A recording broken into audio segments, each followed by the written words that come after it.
Hello friends, welcome back to my channel. It's me Shafaq. Do like and subscribe my channel, and let's start today's lesson. It's muscle of the shoulder. The muscle of shoulder are associated with movement of upper limb.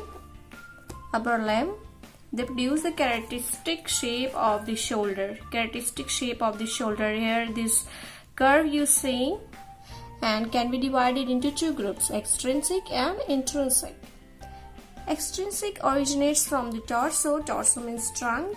It will originate from trunk and attach to the bones of shoulder, the clavicle, scapula, and the humerus. And intrinsic means it will not originate from torso. It will originate from the scapula, clavicle, and humerus. And there are other muscles acting on shoulder, the pectoral region muscles and the upper arm muscles. Upper arm muscles, there are 3 in anterior compartment and 1 in posterior compartment that also act on the shoulder.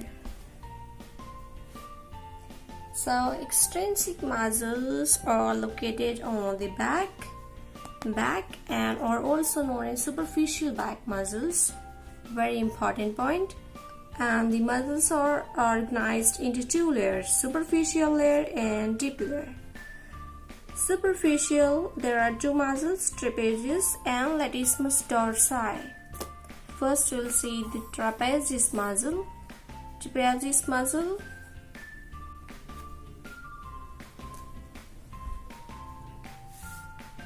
This is trapezius muzzle. It's broad, flat and triangular muzzle. The muzzle on each side form the trapezoid shape.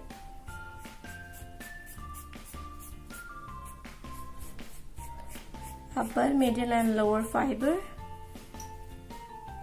trapezoid shape, and it is the most superficial of all the back muscles.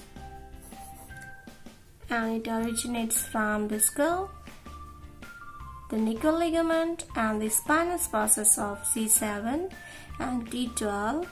The fiber attached to the clavicle, acromion and the spine of the scapula.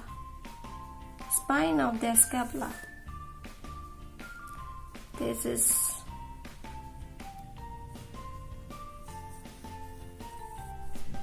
vertebrae. This is transverse process and this is spinous process. So it originates from the spinous process. And motor innervation is from the accessory nerve.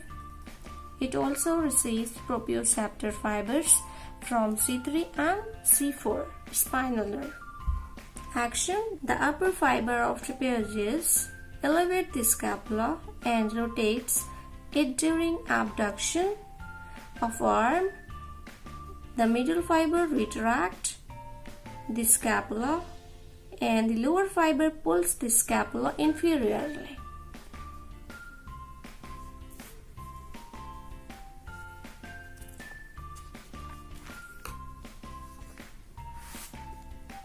The clinical relevance of trapezius muzzle.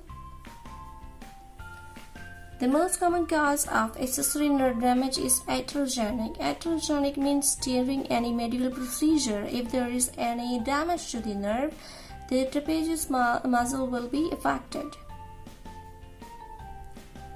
In particular, operations such as cervical lymph node biopsy and cannulation of internal jugular vein can cause trauma to the nerve.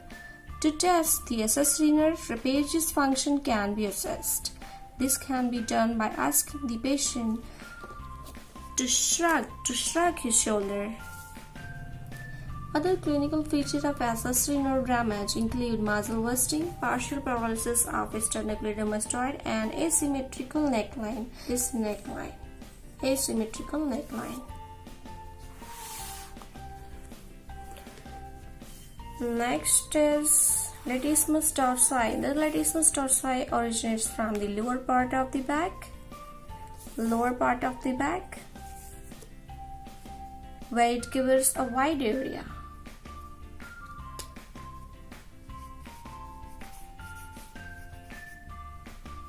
Has a broad origin arising from the spinous process of T7 to T12,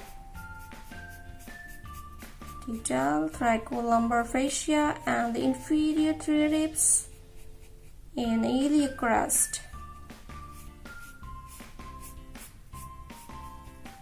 And the fiber covers into a tendon that attaches to the intertubercle surface of humerus.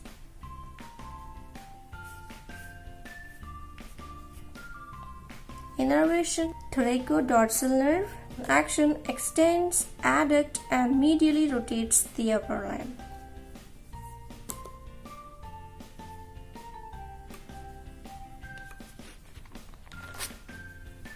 Now coming to deep muscles of shoulder region, there are three muscles, one levator scapula and two rhomboids, rhomboid major and rhomboid minor. Levator scapulae is a small strap-like muscle and designed to attach the scapula. It originates from the transverse process of C1 to C4, and four vertebra and attached to the medial border of scapula. Innervation, dorsal scapular nerve and it elevates the scapula. Rhomboid major originates from the spinous process of T2 to T5, and it attached to the medial border of scapula between the scapula spine and inferior angle.